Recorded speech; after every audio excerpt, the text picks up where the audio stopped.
Thanks so much, Cara. Now we'll begin with news of this huge free trade deal between Europe and the US, because it's being described as being at risk. That's after the German economy minister admitted that talks have effectively failed. But what's at stake in all of this? Let me talk you through it. Well, TTIP, as it's called, the Transatlantic Trade and Investment Partnership, is being negotiated between the European Union and the United States.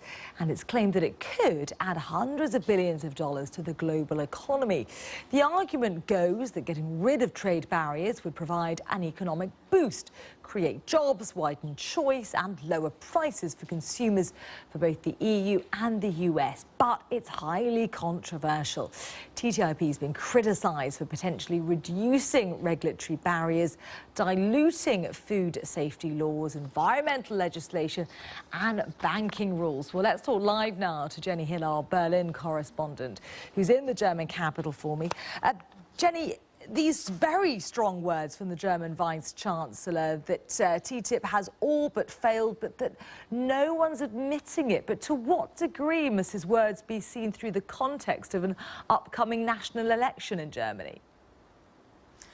I think probably to a very great degree.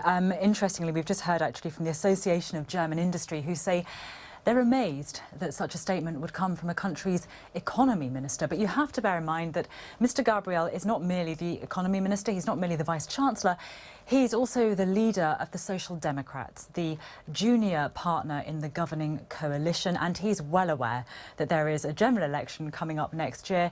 He knows too that TTIP is very, very unpopular amongst the German public.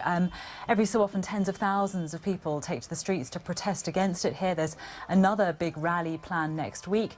He's trying to distinguish himself, I think, and his party from Angela Merkel's CDU, who are ostensibly in favour of TTIP. Mrs. Merkel has herself said that she wants this free trade agreement. So I think that whilst Mr. Gabriel is known to be very outspoken, he's good for a headline, I think that there is a great deal of unofficial electioneering going on here.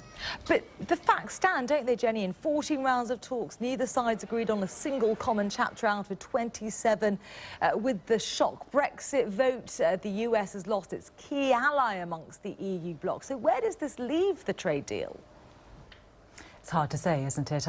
Interestingly, I think when Barack Obama visited Germany earlier this year, he was at pains to point out that Germany was among one of its strongest allies, and that it was a real supporter of TTIP, and that he expected these negotiations to be concluded by the end of the year. I think there's a great deal of scepticism about that happening here in Germany. Of course, it's not up to Germany. It's certainly not up to Mr. Gabriel. What we do know is that Angela Merkel's spokesman has, a little earlier today, said it's right to keep negotiating. We know that on important questions there are differences of opinion between Europe and America, but we must keep on negotiating. OK, Jenny, many thanks. Jenny Hill there for us live in Berlin on the future of TTIP. Now, let's talk about these things behind me, drones, because we're always being told, aren't we, that the future of delivering everything from pizzas to parcels. And while the UK and Canada, they've sought to embrace the technology, the US has been, surprisingly, some might say, a little bit slower on the uptake. That could all be about to change, though, as America's Federal Aviation Administration rolls out a new set of regulations for the unmanned aircraft. The new rules, which come into force today, apply to commercial drones weighing less than 55 pounds or around 25 kilograms. The regulations says that the person flying the drone must have a remote pilot certificate or be directly supervised by someone with one. From now on, commercial drones will only be able to fly in daylight hours, and you can't fly one unless you have a direct line of sight to it.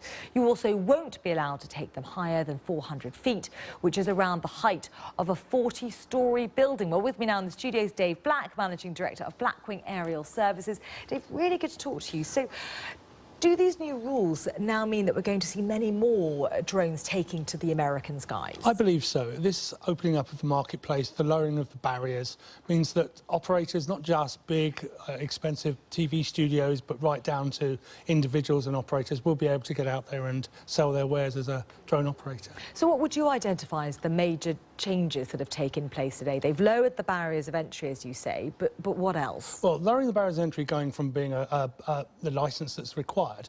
What's also very important is the need to inform the aviation authorities that you're going to fly. That removes the agility of an operator. You get weather, you get issues with filming. That disappears, and you can now price and go out and be much more agile with your customer. But also that from today in the US, you can make money out of flying a drone. Absolutely, and it's something we've had in the UK for quite a while. I say we've been quite forward on that. In terms of the financial aspects of it, as I say, for smaller operators, that's important. It's been an area that they've had struggled to regulate in the past. Things have appeared on YouTube, but also a large number of operators have just gone out and charged, irrespective of the rules. So that gives them a chance to now regulate that market. Is it fair to say that the US has been behind the curve on all of this when compared with, say, the UK?